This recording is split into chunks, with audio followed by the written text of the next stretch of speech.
Astaghfirullahaladzim alladzi la ilaha illa anta khalaqtani wa ana abduka wa ana bika wa alika mastata'tu. A'udzu bika min syarri ma sana'tu abuduka bi ni'matika alayya wa abu bi dhanbi faghfir li fa innahu la yaghfiru dhunuba illa Astaghfirullahaladzim alladzi la ilaha illa anta khalaqtani wa ana abduka wa ana bika wa alika mastata'tu. أعوذ بك من شر ما صنعت أبولك بنعمتك علي وأبوء بذنبي فاغفر لي فإنه لا يغفر الذنوب إلا أنت. السلام عليكم ورحمة الله وبركاته. بسم الله الرحمن الرحيم. إن الحمد لله نحمده ونستعينه ونستغفره ونعوذ بالله من شرور أنفسنا ومن سيئات أعمالنا. ما يهده الله فلا مضل له ومن يضلل فلا هادي له. أشهد أن لا إله إلا الله وحده لا شريك له وأشهد أن محمدا عبده ورسوله. اللهم صل على محمد وعلى آل محمد. رب يسر ولا تعسر بتمم بالخير. رب اشرح لي صدري ويسر لي أمري واحلل عقدة من لساني يفقهوا قولي. اللهم افتح علينا حكمتك وانشر علينا من خزائن رحمتك يا أرحم الراحمين. والله الذي لا إله إلا هو عالم الغيب والشهادة هو الرحمن الرحيم. والله الذي لا إله إلا هو الملك القدوس السلام المؤمن المهيمن العزيز الجبار المتكبر. سبحان الله عما يشركون. والله الخالق البارئ المصور له الأسماء الحسنى. يسبح له ما في السماوات والأرض وهو العزيز الحكيم. ولا حول ولا قوة إلا بالله العلي العظيم ولا منجا من الله إلا إليه أما بعد. أيها المؤمنون اتقوا الله أوصيكم وإياي بتقوى الله فقد فاز المتقون. Saudara jemaah yang muliakan Allah SWT, salam fitness kolbu siri ke-65. Masya Allah, Alhamdulillah. Diam tak diam kita dah siri yang ke-65, seminggu sekali. Maka kalau bagi dengan 4 tu dah setahun lebih kita bersiaran. Sejak daripada PKP 1.0 lagi sehinggalah sekarang. Alhamdulillah. Mudah-mudahan kita semua tergolong dalam golongan hamba-hamba yang benar-benar bersyukur. Amin ya rabbal alamin. Alhamdulillah. Siri fitness kolbu ni kita lebih santai. Namun kita niatkan juga untuk menuntut ilmu kerana tiada ruang pun satu untuk kita berbual kosong. Tadi istilah berbual kosong. Kita nak juga isi dengan menuntut ilmu. Cuma dalam pendekatan yang lebih santai. Adapun dalam fitness kolbu ni juga, kita menekankan isu-isu hal-hal yang berbangkit. Mungkin kita tak sempat sentuh dalam pengajian ataupun persoalan-persoalan yang timbul dalam pengajian dan kita nak kupaskan pada waktu ini. Alhamdulillah. Jadi bantu sebarkan dulu pada sahabat-sahabat kita yang lain. Sebelum kita teruskan macam mana audio visual okey ke? Ni depan saya ni pula ada buat construction pula. Tapi mudah-mudahan agak tak mengganggu lah masuk dalam audio kita ni. Baik, Alhamdulillah. Terima kasih kepada semua yang dah bersiaran dengan saya pada pagi ini. Alhamdulillah. Kita berusaha untuk mengisi masa kita ni dengan majlis ilmu. Mengisi masa kita dengan zikrullah, ingat Allah. Sebab memang itulah tujuan kita ini adalah untuk ingat Allah. Illa liya'budun. Illa liya'rafun. Ingat Allah dengan kita mengenal Allah. Ingat Allah dalam setiap saat. Ingat Allah dalam setiap saat sebenarnya. Mana mungkin kita boleh lupakan Allah sedangkan semua yang ada pada kita ni adalah datang pada Allah Subhanahu Wa Taala. Datang daripada Allah Subhanahu Wa Taala, milik Allah Subhanahu Wa Taala. Maka kalau kita lupa tu mana kita lalai. Kita lalai. Kita lalai dan kita terhijab.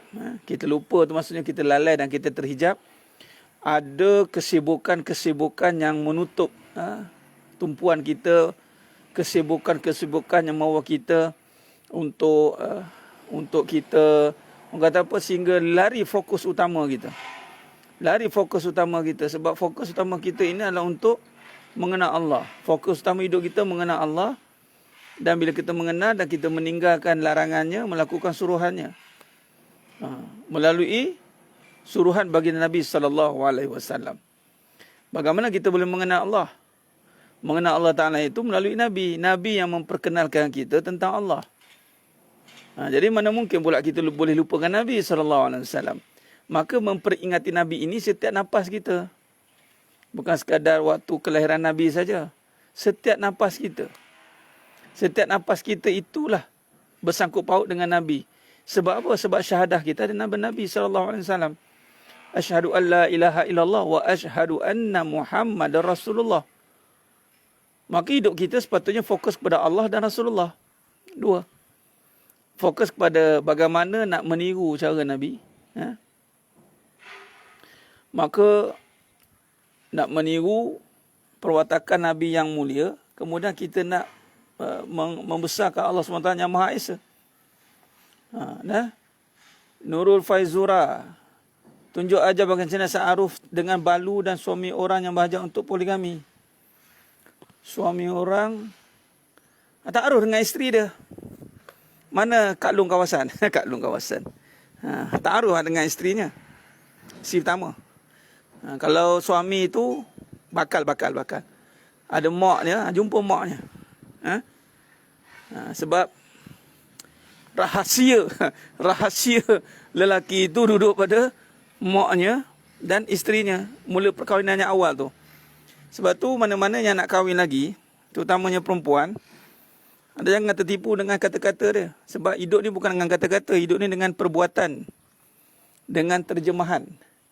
Bukan dengan kata-kata je. Kata-kata tak jadi. Kalau kata-kata itu menjadi asas kepada kehidupan, bila kita mati, yang menjawab segala persoalan bukan kata-kata tapi amalan kita.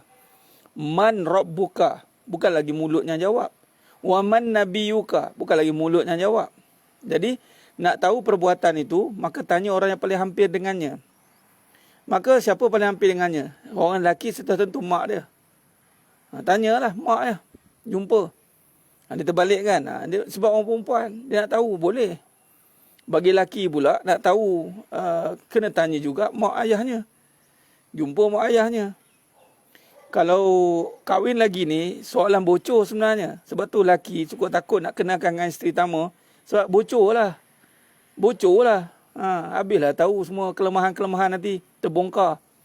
Sebab tu dia kahwin dulu. Dah kahwin, dah tahu kelemahan, dah kahwin katanya. Sebelum kahwin tu kena tahu dulu. Sebab tu kejayaan itu boleh tengok pada yang pertama. Kemudian dia akan melarat kepada yang kedua. Yang kedua pula tengok pula. Yang kedua ni jenis yang kahwin terus dengan suami tu ataupun pernah kahwin lagi ke, banyaklah isu dia. Tapi sebenarnya kalau kahwin yang pertama tu sebab dia tak jumpa siapa-siapa lagi, kat situ kita tengok berjaya tak dia bentuk isteri pertama dia. Kalau berjaya dia bentuk isteri pertama dia, maka berjayalah dia akan membentuk yang lain-lain. Soalan pertama dah keluar dah. Soalan nak kahwin lagi.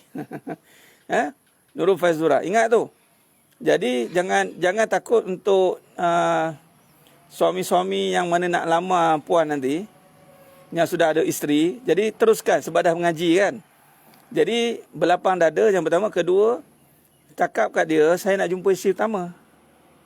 Dengan mak cakap. Dua soalan ni. Saya nak jumpa isteri pertama dengan mak. Punggah dia. Kalau betul dia ikhlas, okeylah. Lepas tu isi borang ya bang. Bang isi borang ya. Borang apa dah? Borang mahkamah. Tengok pula dia bersungguh tidak nak isi borang tu. Nampak?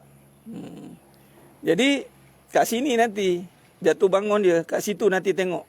Sebab seorang lelaki itu penghormatan dia itu akan zahir, nampak. Respect seorang lelaki itu akan nampak pada ahli keluarganya. Hati-hati.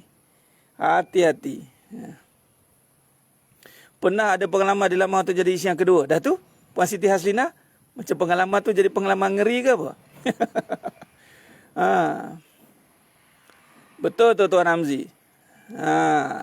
Niat sebenarnya kita nak didik isteri kita. Niat bukan nak kahwin lagi.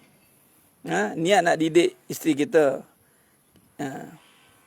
Kalau jumpa nak tanya apa ustaz yang sepatutnya?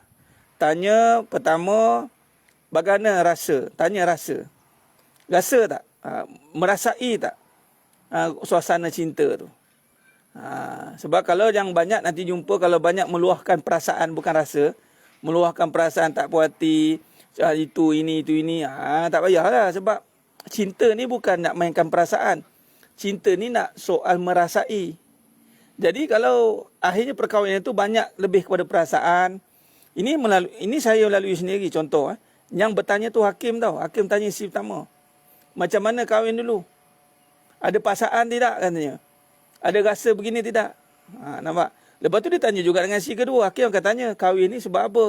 Paksa ke tidak? Wali tahu tidak? Tanya. Cuma dia tanya. Benda ni teknikal. Kat situ kita boleh nampak. Kalau orang yang betul-betul hati dia tak ada apa-apa isu, dia akan jawab dengan seperti air mengalir je. Laju je air mengalir sejuk. Kita dengar pun sejuk je. Kan? Kahwin pula, mesti kahwin dengan isteri yang tak ada masalah. Ingat wahai wanita yang akan dilamar oleh mana-mana lelaki di luar sana, pastikan kahwin dengan lelaki yang tak ada masalah dengan isteri. Ingat tu. Jangan cari suami yang nak menyelesaikan masalah dia yang pertama. Nanti ceritalah. Soalan pertama, kenapa awak kahwin dengan saya? Nak kahwin dengan saya? Oh, sebab yang pertama tu tak pandai layar, itu ini tak payah kata dia. Tak payahlah. Dan wahai para suami yang bakal nak kahwin lagi, jangan cari perempuan yang penagih. Faham penagih? Mendambakan konon-kononnya cinta sejati. Padahal dia ketagihan sebenarnya. Sebab tak dapat cintanya asli. Dia tak dapat cinta yang asli. Dia kecewa dulu kan. Ini nak pula yang cerai hidup kan. Dia kecewa dulu. Jadi kekecewaan tak terubat lagi. Luka masih ada. Masih bertutur. Tak sembuh lagi. Dia carilah. Dia cari ketagihan. Jangan kahwin dengan perempuan macam tu. Kalau nak juga, betulkan dulu. Suruh dia belajar dulu. Masuk kelas ni. Tiada harta boleh ke poligami. Bukan soal boleh ke poligami. Tak ada duit masa awal-awal dulu kahwin tu. Syarat nikah apa? Ada harta ke? Tak. Syarat nikah bukan ada harta. Cuma daripada harta itu sebagai asas saja. Nak tengok kesungguhan kita ni. Kesungguhan kita ni. Jadi kesungguhan kita itulah kita akan nampak. Itu saja. Bukannya penentu. Hakim pun taklah letakkan itu sebagai syarat. Ni soal hati ni. Bila sebut tentang soal jawab soal hati ni, memang rumah tangga ni memang akan cerita berhati lah. Memang rumah tangga ni akan tengok dia ni hati dia betul tidak. Sebab di situlah perbincangan tentang sehati, sejiwa kan. Daripada mana ada orang cerita berhati pada pekerjaan. Mana ada orang cerita berhati pada perniagaan. Tak ada. Orang tak cerita berhati pada benda. Orang cerita berhati pada pasangan. Situlah ada bertemunya dua hati, merpati sejoli lah apalah. Nanti kita tengok dia. Dia ni berjaya membentuk cintanya sejati. Suami tu berjaya bagi cinta Allah tak pada isteri. Jangan cerita makrifat dia. Kadang-kadang cerita makrifat lah, mencinta Allah. Tapi isteri masih dalam keraguan. Isteri masih dalam kecemburuan. Isteri yang masih dalam keraguan, masih dalam kecemburuan, mana dia masih tidak dididik oleh suaminya. Bermaksud suaminya mungkin salah bagi cinta. Bukan bagi cinta, tapi bagi nafsu sahaja. Hati-hati. Ini saya cakap tu terang. Dia bagi nafsu saja. Apa nafsu? Dia bagi kebendaan. Dia bagi jaminan-jaminan berbentuk kebendaan. Yang ini kena perbetulkan. Kalau betul yang diberi itu cinta, sudah pasti hatinya akan tenang dan bahagia. Cinta tu bersifat penuh. Cinta tu bersifat lapang. Cinta tu bersifat luas. Mana boleh bersifat sempit. Tak ada. Itu saja. Jadi, kena tengok macam tu. Sebab itu, kalau betul dia ada makrifat, isteri tidak akan duduk dalam ketakutan. Kalau bakal suami yang nak sakit hati isteri dengan sekat bekas isteri, mana boleh bekas isteri? Nak dekat, mana boleh? Jumpa anak macam mana buat ustaz, nak tenang hati pada orang hadapi tu? Dah lah. Dia nak anak sangat, bagilah anak kat suami tu. Apa masalah? Hidup bukan untuk anak, hidup untuk Allah. Dah nak anak sangat, ambil lah. Hidup ni jangan berebut benda. Janganlah jadikan kita isu sentimental sangat perasaan ni. Konon-konon nak anak sangat, tak payahlah. Allah dah bagi peluang dah dulu sebelum bercerai kan. Dah bercerai lah, tak jumpa. Bekas suami tak bagi. Lantaklah dia duduklah dengan anak tu, pergilah. Kita orang beriman kena tegas, kena firm. Hidup kita untuk Allah. Bukan untuk melayan perasaan. Bukan untuk melayan kebendaan. Kalau misal kata dah bercerai, mesti akan ada compang-camping sana sini. Dia akan mesti berlaku kepincangan begitu. Jadi, katalah bekas suami tu tak nak bagi jumpa. Tak apalah, nama pun bekas. Ambil lah. Tak ada masalah pun. Bukan lepas tanggungjawab. Kan? Dah tak nak sangat. Dah tak bagi jumpa. Tak payahlah. Kita tak nak apa ni. Kuatkan hati tu balik lah. Kuatkan hati tu balik. Kuatkan hati tu balik Allah. Okay. Berbalik pada isu tadi. Suami, dia kena bagi cinta sejati. Kena bagi cinta sejati. Jika ibu bapa ada perselisihan tak baik pada anak, tapi anak dia cuba berubah tapi rasa lemah sebab terus dipandang secara negatif. Itu Ustaz Khairul Amri, itu anak tu yang lemah. Bukan lagi perspektif pada mak ayah. Sebab tu anak kena ada ilmu lah. Kena ada iman lah. Kalau macam tu bagaimana kisah Nabi Ibrahim AS? Bapa sendiri menyuruh untuk bakar. Nampak? Nabi Ibrahim AS, Allah dah tunjuk dah. Bukan lagi negatif lagi dah. Nak bunuh anak terus. Dia pokok pangkalnya, lemah ni sebab tak ada Allah. Tak kisahlah laki, mak ayah ke, anak ke, siapa-siapa.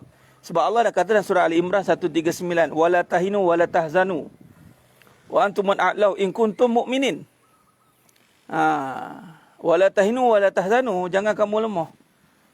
Jangan kamu resah, lemah dan resah. Ada apa dengan cinta sejati? Ada Allah lah. Puan Khadijah, ada apa lagi? Ingat cinta sejati, pergi sana sini, pergi atas Gunung Fuji, pergi Eropah, berkepit sana sini. Cinta sejati itu ada Allah. Bila ada Allah, nothing is no problem. With Allah, everything is done. Kan? With Allah, sahabat-sahabat dah diuji dengan lebih dahsyat lagi. Kita pun diuji dengan abang-leman. Bercerai pun sebab kesalahan diri sendiri. Dengan Allah tak ada masalah sebenarnya. Jangan fitnah perjalanan menuju Allah. Perjalanan menuju Allah tidak boleh disusahkan. Ini janji Allah.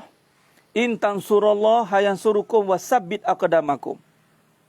Tolong Allah, Allah tolong kita, Allah tetapkan hati kita. Yang mana kelang kibuk tu sebab dia tidak ingat Allah, tidak dengan Allah. Hati-hati. Bagaimana pula kalau ada bekas suami asyik datang ke rumah bekas sebab tujuan nak tengok anak-anak. Ikat dia bekas suami tu, tak reti-reti bahasa. Dah bekas-bekas lah. Dah bekas pula datang tujuan anak-anak. Ambil anak tu tujuan kat luar. Awak ada maruah. Ingat sikit yang bekas-bekas ni. Dulu tak nak cerai, langsung tak nak jumpa. Bila dah cerai, nak jumpa pula sebab anak-anak.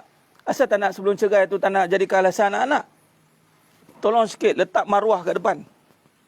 Anda bukannya murah. Anda ada maruah. Anda ada Allah. Yang datang tu dah jadi apa? Dah jadi lelaki ajnabi. Dah boleh buat benda dan berdosa dah. Dan anda pernah bersama dengan dia. Tak malu ke? Ni saya cakap tu terang ni. Tak malu ke nak terserempak? Tak malu ke?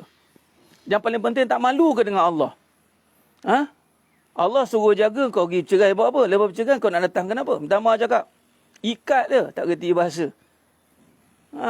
Nak alasan anak. Masa sebelum cerai tak nak fikir alasan anak. Ini dia bahasa dia. Sebab kadang-kadang orang tak nampak hukum makam ni. Kena cakap macam ni. Perbahasan tak reti bahasa dia panggil. Orang ada hukum, dia tahu malu. Yang datang tu bekas isteri dia, malu. Mesti dia tak nak jumpa punya. Orang tak buat kerja macam tu. Tak ada buat kerja macam tu. Jumpa-jumpa bekas-bekas ni. Melainkan nak kahwin balik. Melainkan nak kahwin balik. Ini main-main pula. Nak jadi kawan lah, sebab anak lah. Kalau betul sebab anak, jangan cerai. Dulu saya memang cemburu Ustaz. Saya dah sebab ikut kuliah, Alhamdulillah. Memang cemburu tu hantu, faham? Hantu dah lari, tak adalah cemburu. Ustaz, patut ke Nuraini, suami minta, patut ke suami minta balik barang kemas yang diberi masa mahkahwin dulu apabila dia ceraikan? Patut ke suami minta balik barang kemas? Apa akadnya? Bagi pinjam ke? Kalau dah bagi, minta balik. Macam-macam hal. Kalau ada tebus talak lain, dia ada bahasa tebus talak. Kalau isteri minta diceraikan, ada istilah tebus talak, bayar. Itu kat mahkamah ada. Itu bincang kat mahkamah. Memang boleh bayar. Bukan barang kemas je. Minta lah, suami nak minta berapa. Itu panggil tebus talak.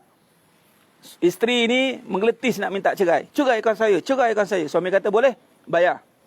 Kos overhead setiap bulan, kos overhead aku bayar kau ni, okey. Kerugian, kos kerugian, cas-cas yang tersembunyi, 100,000. Kau bayar 100,000, aku ceraikan kau. Dia tebus talak. Tapi itu ikut hakim lah, bukan saya. Itu ikut hakim. Hakim yang akan tentukan, bukan kita.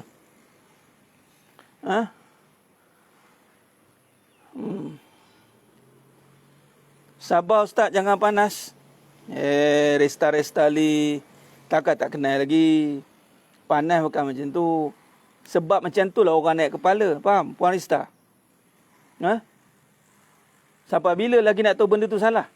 Saya nak cakap tu terang. Sampai bila? Salah kata salah lah. Ini baru saya cakap sikit. Belum Allah bagi satu. Nak cakap dengan Allah. Sabarlah Allah. Janganlah bagi bala. Try lah cakap dengan Allah macam tu. Bila Allah hancurkan. Sabarlah Allah. Janganlah buat macam ni. Kamu yang tak sabar. Suruh taat. Malas. Mengomen banyak. Komplain banyak. Itu tak sabar. Faham? Allah suruh taat, dia banyak bunyi, dia banyak alasan. Itu tak sabar. Suruh didik isteri, banyak cerita dia. Suruh buat kerja itu ini, banyak cerita. Itu baru tak sabar. Ini kalau menyampaikan kebenaran, menyampaikan hukum, yang melibatkan pula salah laku, kalau penguat kuasa datang macam saya ni, soalan-soalan buat penguat kuasa ni, takkan nak cakap apa? Takkan nak cakap? Takkan. Ini semua kesalahan. Salah lah. Takkan kita kata nanti dia tak tahu itu salah. Ustaz, kalau suami tak bagi nafkah bulanan pada isteri macam mana ya? Apa maksud tak bagi nafkah bulanan? Tak bagi duit ke? Ingat, duit beza ya. Duit tak termasuk dalam nafkah. Duit tak termasuk. Nafkah ni mesti tempat tinggal, makan minum, pakai. Kemudian yang paling penting ilmu. Lepas tu keperluan isteri. Kalau suami dah buat semua tu, nak minta duit lagi buat apa? Lain kalau suami suruh masak, barang dapur tak ada apa, tak ada, minta lah duit. Bang nak beli, bang suruh masak, tak ada apa ni bang, minta lah. Habis Ustaz, saya ada duit, saya belikan. Niatlah sedekah. Apa guna ada duit? Sedekah paling utama dekat suami. Dah itu apa guna ada duit? Kan kata nak kuat sedekah. Kan? Nak masuk syurga kan? Ni, isi-isi ada duit ni. Ada duit untuk apa? Nak masuk syurga tak? Sedekah kat suami tu. Ustaz, sedekah kat suami, dia bukan nak hargai kita. Kebaikan yang paling bagus, kebaikan yang tidak dihargai oleh manusia. Sudah pasti dihargai oleh Allah. Kalau kebaikan itu dihargai oleh manusia, silap bulan kita leka. Bila kita leka, dah hilang penghargaan daripada Allah. Sebab nampak manusia hargai kita, lupa ganjaran Allah. Kalau kebaikan itu tidak dihargai oleh manusia, syukur. Sebab Allah buat manusia tidak memuji kita. Kita tidak berharap kepada manusia. Lalu kita berharap Allah ridha atas kebaikan yang kita buat. Maka datanglah perbincangan tentang ikhlas. Ikhlas, ya Allah. Ikhlas adalah kebaikan yang tidak dihargai. Gitu. Datang masjid. Ada orang buat award. Tahniah. AJK Masjid ucap tahniah. Tahniah. Mana ada. Tak ada siapa pun hirau kita datang masjid ke tidak.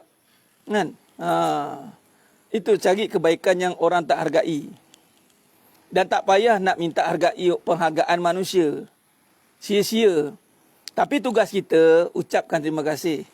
Tugas kita lah. Terima kasih. Alhamdulillah. Itu kena faham. Cari amalan-amalan yang macam tu. Amalan rare dia panggil. Amalan rare. Faham? Amalan yang orang tak hargai. Itu amalan rare. Orang tak popular. Yang tak viral pun. Bagi sedekah duit kat suami. Kan? Sedekah duit kat suami tau. Bukan sedekah kereta. Lepas tu buat viral. Kan? Sedekah itu buat viral. Macam dia lah yang paling terror. Paling terror didik suami. Tak payahlah. Nampak? Kebaikan itu suruhan. Senang je cara fikir. Benar? Fikiran dengan iman itu jelas. Lurus. Fikiran dengan iman itu lurus dan jelas. Dia tepat. Dia tak ada nak kona-kona. Kalau kona-kona itu perasaan. Itu perasaan. Ya Ustaz, jika semua tanggungjawab masak, basuh, pakai nafkah, agama pada keluarga ada tugas suami, maka apa tugas sebagai isteri? Itu persoalan yang perlu dilontarkan kembali, Ustaz. Tugas isteri apa? Kalau dah semua suami buat, tugas isteri apa? Ada? Buat tak tahu. Tugas isteri taat pada suami. Tahu taat pada suami? Taat pada suami apabila suami suruh benda yang sepatutnya dapat meringankan suami. Itu tugas kerja rumah semua tu. Suami kata apa? Sebab dia nak cari nafkah lagi. Tolong kemas rumah. Arahan itu ada dalam agama. Bukan tolong cari duit. Tolong cari duit tak ada arahan dalam agama. Tolong kemas rumah ada arahan dalam agama. Maka bila kemas rumah, sebab itu kerja suami. Kerja suami. Cari duit itu tidak ada kewajipan untuk isteri dan sebenarnya bukan kewajipan pada suami. Cari duit. Suami cari nafkah. Yang perlukan duit. Maka mana boleh nafkah itu diagihkan kepada isteri. Tak boleh. Tapi kalau tugas rumah tangga itu bukan nafkah. Itu tugas suami. Bila tugas suami, awak kemas rumah. Wajib buat. Awak jaga rumah. Wajib buat. Abang nak balik rumah macam dekat resort. Abang nak balik rumah ni macam kat syurga dah. Macam mana tu bang? Kamulah jadi bidadari abang. Faham? Jadi ketua bidadari. Ini kan masuk-masuk ni kat neraka ke kat syurga? Rumah dah elok tapi muka kamu tu macam ahli neraka. Contoh. Kan? Jadi macam cari duit tak boleh sab dekat isteri. Itu nafkah tu tanggungjawab suami. Itu nafkah. Nafkah tak boleh sab dekat isteri.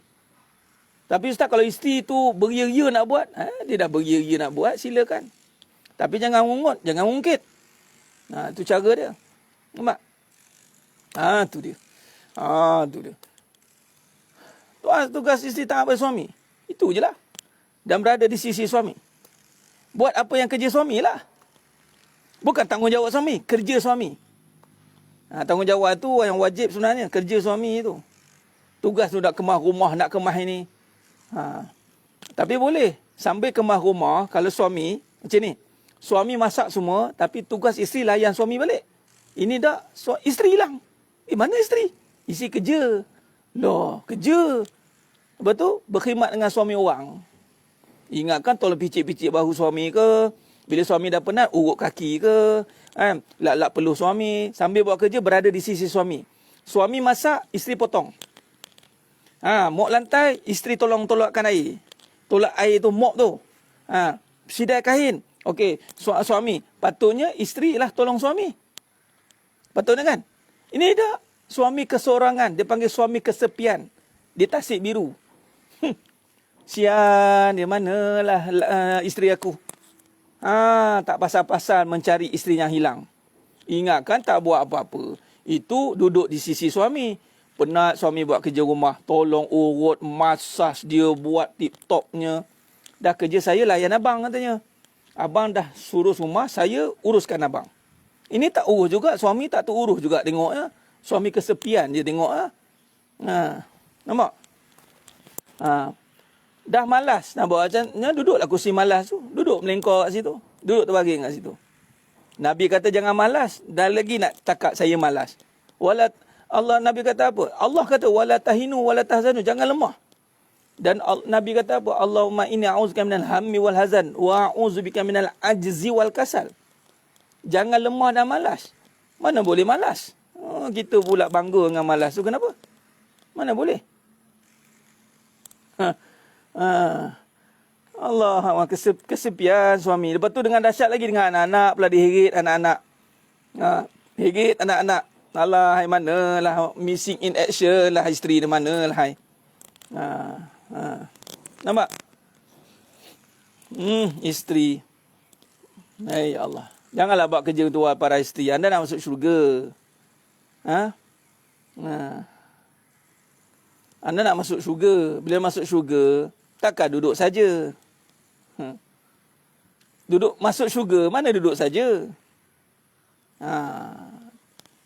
Buatlah kerja-kerja yang mendidik jiwa. Nampak? Itu cara dia. Jadi sedang nyemah mulakan Allah Subhanahu Wa Taala. Allah. Baik, jadi ni soal hati. Soal hati ni kita kena berhati-hati. Jangan kita ambil mudah dalam perbincangan hati ni. Dia akan nampak dia akan nampak pada orang kata apa, penterjemahan amal.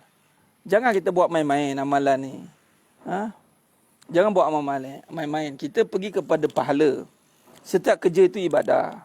Para isteri dan suami ibadah. Bila ibadah, jadi kita kena buat sungguh-sungguh lah kerana Allah. Baik, berbalik tentang Allah. Hidup ni hati ada Allah, tuan.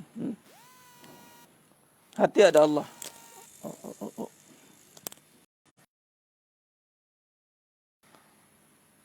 Ustaz, jika suami suka menyakiti hati isteri, kenapa ya? Adakah suami tak sayang pada isteri? Jika suami suka menyakiti hati isteri, bermaksud hati suami itu yang sakit. Kalau isteri itu tersakiti juga, mana hati isteri itu sakit. Kenapa suka sakit hati? Kerana hati dia sakit. Kenapa sakit? Dah penyakit. Mungkin kena sampuk ke, kena santau ke, tengoklah. Suami kan kena sampuk dengan dunia ke, kena sampuk dengan jijah ke, nak kahwin lagi. Tersekat-sekat kan. Nampak? Jadi, menyakitkan hati. Suami suka menyakitkan hati. Pertama, Islam akan, ini benda yang berdosa. Al-muslimu man salima muslimu, al-muslimu man salima muslimu min lisani wa yadi. Orang Muslim ni patutnya orang yang duduk dengan dia aman daripada lisan dan tangan dia. Tapi kalau kerja yang menyakitkan hati orang, bermaksud itu datang daripada hati yang sakit. Nampak? Hati dia yang sakit. Baik, kita pula terkesan dengan penyakit itu. Mana hati kita pun sakit. Eloklah tu sedang elok. Dua-dua pesakit duduk dalam rumah yang sama. Bubuh sembok ke depan tu, letak rumah sakit hati. Kan? Jangan letak rumah tangga, rumah sakit hati. Isteri pun sakit, suami pun sakit. Memang macam hospital. Orang-orang sakit memang dilunggukkan bersama. Jadi kalau saya kata suami tu sakit, isteri jadilah sihat. Jadilah doktor. Faham? Jadi doktor. Ubat penyakit tu. Lawan dengan amal, lawan dengan taat. Jangan lawan dengan perasaan. Tunjuk perasaan apa dapat? Kita balik dapat dosa buat apa? Kan? Jangan macam tu. Bila dah tahu orang nak sakitkan hati kita, tidak boleh disakiti hati ini selagi mana hati itu kuat dengan ketaatan. Bila hati itu kuat dengan taat, maka tidak akan terkesan dengan apa segala bentuk ujian manusia cuba sakitkan. Kita tengok Nabi SAW cukuplah. Nampak? Macam mana nak ubat hati suami yang sakit tu kan? Saya kata tadi Raja Ain ni, ubat hati yang sakit tu, suami tu sendiri yang akan ubat. Dia punya. Tapi kita ni, dengan ketaatan amalan yang kita lakukan, pertama mencegah daripada penyakit berjangkit. Faham? Pandemik. Kita nak putuskan rantaian. Dahlah suami tu sakit hati. Kita pun berjangkit. Kalau payah nak faham, pakai kat rumah pakai mask. Sebab apa? Aku maki laki aku kan. Baik tutup. Tutup mask tu kan. Supaya tak menjangkit. Faham? Lepas tu buat penjarakan sosial. Kuatkanlah amalan. Kuatkan amalan dan kefahaman. Duduklah macam ni, fahamkan betul-betul. Hati ni bangunkan dengan ketaatan. Maka bila kita bangunkan ketaatan, kita akan mencegah daripada berjangkit penyakit itu. Orang buat sakit hati, kita boleh halang dengan ketaatan kita. Lama-lama, kita insya-Allah, barakah amalan itu akan pergi berjangkit kat dia. Biarlah kita pula yang menjangkiti dia dengan ketaatan. Itu caranya. Dengan Allah, tuan-tuan, mana boleh disakiti? Dengan Allah, mana boleh dianiaya? Perkara dah lepas terjadi, tinggal hadap saja. Dah luka, ubatlah. Luka tu dah kena luka kan? Jadi hadapilah luka tu. Rawatlah luka tu. Perkara yang lepas itu melukakan hati. Tu rawatlah luka tu. Takkan nak biar je. Kan? Pakai makan rumah. Allahu Akbar. Allah. Dah tak faham-faham no. Kadang menangis juga nak elak berjangkit. Iyalah. Menangis juga. Allah Akbar. Tak payahlah murahkan air mata tu kerana dengan keadaan. Tak perlu. Boleh kita minta cerai jika suami gantung isteri tak bertali selama bertahun? Lebih tanpa nafkah. Itu kata kali tu gantung diri tu. ada dalam mahkamah, dalam lafaz taklid masa nak akad nikah, melainkan kalau nikah kat Siam. Mana boleh. Dia begini, bukan minta cerai, minta penyelesaian. Guna perkataan yang tepat. Minta penyelesaian. Maka penyelesaian yang paling tepat adalah perpisahan mungkin, tetapi rujuk mahkamah. Jangan rujuk Cik Jemah. Kalau rujuk Cik Jemah rumah sebelah, dia kata apa? Aku talak 3 kan suami aku. Kau boleh sabar ya. Kalau aku. Bukan Jemah. Joyah. Jemah baik. Jemah dah bertobat. Joyah. Geng-geng Joyah. Geng-geng Joyah ni, jangan jumpa. Jumpa mahkamah. Jangan jumpa geng Joyah. Kalau geng Joyah, dia suruh talak 3 kan suami tu.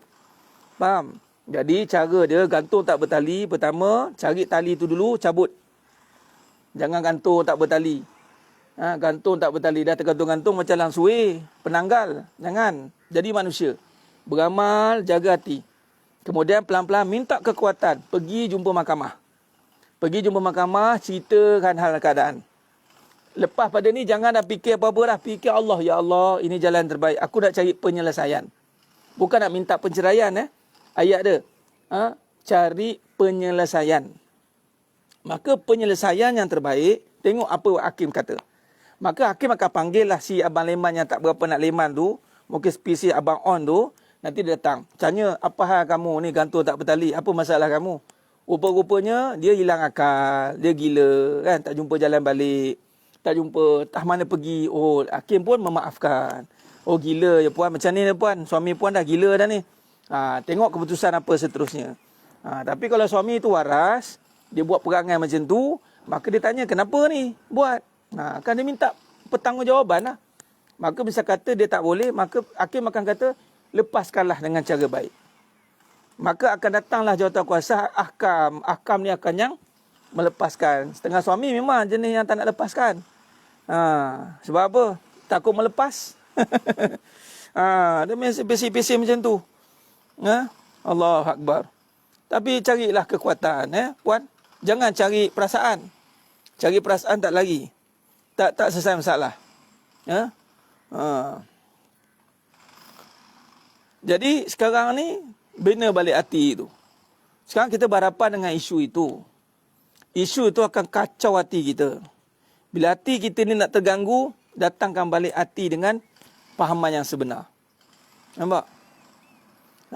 Fahaman yang sebenar. Kuatkan balik kekuatan jiwa itu. Cari Allah, jaga taat, baru cari mahkamah. Jangan cari mahkamah dulu. Cari Allah dulu. Cari majlis ilmu, kemudian betulkan taat, kemudian bila Allah bagi kekuatan, insya-Allah pergi kepada institusi yang menjalankan hukum. Ingat sekali, buat gila Ustaz. Jangan sesekali jumpa Joyah. Ingat, Joyah tak tahu menahu hal ni. Jangan katakan tidak pada si Joyah. Tanyalah orang yang ahlinya. Okey? InsyaAllah. Jangan buat benda-benda yang bersalahan dengan hukum. Hidup ni letakkan hukum kat depan. Itu baru selamat hati kita. Baik, jadi sedang jemaah yang mulakan Allah SWT, begitulah sikit sebanyak perkongsian kita pada pagi yang penuh berkah ni. Sebelum tu, ni memandangkan Ustaz Khairul Amri ada kat sini, untuk pengetahuan awam umum semua, pada hujung bulan ni, saya dijemput untuk mengadakan program seminar bersama dengan Ustaz Khairul Amri yang menguruskan program kita ni. Nanti saya akan sharekan link missing chapter dalam tajuk cabaran hakikat keluarga akhir zaman. Cabaran hakikat keluarga akhir zaman. Jadi jemput pada para jemaah semua yang menonton pada pagi ini untuk luangkan masa join program yang Ustaz Khairul Amri anjurkan, jemaah syakirin, untuk kita rungkaikan dengan lebih spesifik lah kan. Ustaz dah buat mentauhidkan keluarga, tapi kita buat versi seminar online 9.30 pagi sampai 12.30 hari tak silap saya. Nanti saya akan sharekan link pada page saya nanti. Bolehlah klik link tersebut, join lah. Cabaran keluarga akhir zaman. Apanya? Tercabar ke geng-geng abang leman yang tak berapa nak leman, geng-geng Joyah, geng-geng Jemah. Apa-apa cerita-cerita tu kita akan cerita dalam hal-hal rumah tangga nanti. Baik, insyaAllah. Nanti saya akan sharekan link tersebut. Program kita hujung bulan ini. Hari 31 bulan tak silap. Kita nak tengok apa cabaran keluarga akhir zaman ni. Terbasuhlah dengan handphone ni. Macam mana kita nak keluar daripada permasalahan ni. Itu kita lebih spesifik lah. Kita cuba fokus perbincangan itu lebih spesifik. Saya akan susun apa yang kita dah bincangkan sepanjang 2 tahun mentauhidkan keluarga tu. Kita akan susun balik. Kita akan jadikan je modul. Dan anda semua siapa yang join tu akan dapat lagi handout itu. Anda akan boleh jadikan panduan. Membentuk keluarga pasca akhir zaman ni. Jangan lari pula. Ada setengah tu suruh bentuk keluarga, suruh lari. Hati-hati. Nabi tak suruh kita lari daripada masalah. Nabi suruh kuatkan hati kita dengan Allah. Ingat? Memang kita berada di akhir zaman. Sungguh kita ada di akhir zaman. Kalau tengok macam-macam isu sekarang ni. Macam kat Riyadh, Arab Saudi. Tuan-tuan, buat konsert besar-besaran tuan-tuan. Ya Allah. Kan? Melompat-lompat mereka kat sana. Ya Allah. Ini memang betul lah akhir zaman. Hiburan sana-sini tuan-tuan. Hiburan ni ya Allah. Sampai bendanya agama pun menjadi hiburan. Apa dia? Contoh lelaki. Lelaki ni jadi hiburan. Digelak-gelakkannya oleh isteri. Digelak-gelakkannya tentang kepimpinan seorang lelaki. Habis tuan-tuan. Dia buat ni konten TikTok. Dia buat ni konten itu, konten ini. Ini pun akan dibahaskan dalam seminar tu nanti. Macam mana kepimpinan seorang lelaki boleh tercabar. Boleh hancur, hilang. Bagaimana peranan seorang wanita sebagai isteri untuk menjaga agar Abang Leman tidak tumbang di akhir zaman. Para isteri, anda ada tugas yang besar. Supaya Abang Leman ni tak hanyut dengan fitnah akhir zaman. Kesian dia. Para isteri kena jadi support kepada Abang Leman ni. Kesian. Anda jangan jadi antara sebahagian tentera Dajjal yang nak menjatuhkan Abang Leman. InsyaAllah. Jadi, moga-moga Allah rahmati kita semua. Dan saya jemputlah semua yang menonton ni untuk hadir seminar Missing Chapter. Missing Chapter. Tajuknya Ustaz Khairul Amli bagi. Missing Chapter. Tapi perbahasannya adalah cabaran keluarga di akhir zaman. Jadi jemput hadir semua insyaAllah. Baik, itu saja. Allahu Akbar. Baik, itu saja. Kita jumpa pada siri yang berikutnya insyaAllah.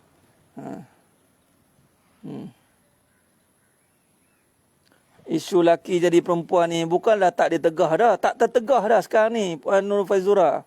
Isu akhir zaman ni dah tak tertegah dah sebenarnya. Kalau kita tengok. Kita jawab A, jawab B, jawab B, jawab C. Macam isu Jaiz dengan isu Syahjat. Ada dia tuduhnya pegawai Jaiz no raba dia. Dia raba, apa kata buat ada innalillah. Ada ke? Itu tak nama, itu laki. Tak ada dipanggilnya. Kalau saya jawab gitu je. Tahu ada fitnahnya Jaiz. Nak supaya orang pandai serongkan Jaiz. Ini kes sekarang ni. Mereka tak takut sekarang akhir zaman ni. Mereka akan takut bila Allah tunjukkan kuasa. Jangan main-main. Sekarang ni memang ada setengah manusia tak makan saman. Tunggu Allah tunjukkan kuasa bahawa mereka terdiam. Hati-hati. Jadi kita buat persiapan je lah ya. InsyaAllah itu saja. Minta maaf daripada saya. Kekurangan, terkasar kata, terlebih kata, terkurang apa penyampaian, saya minta maaf. Hanya Allah Ta'ala sajalah yang mampu menyempurnakan perbahasan kita pada pagi yang penuh barakah ini. InsyaAllah. Moga-moga Allah rahmati kita semua. Kita jumpa pada siri yang berikutnya. Aku qali hadza wa astaghfirullahalazim li wa lakum. Wa bila taufiq wal hidayah. Assalamualaikum warahmatullahi wabarakatuh. Kita tangguh dengan tasbih kafarah dan suratul As. Subhanakallahumma wa bihamdik. Asyhadu an la ilaha illa anta astaghfiruka wa atubu ilaik. Bismillahirrahmanirrahim wal 'asr. Innal insana lafi khusr illa alladhina amanu wa 'amilus solihat wa tawassaw bil haqq wa tawassaw bis sabr. Wallahu a'lam bisawab. Takbir. Allahu akbar.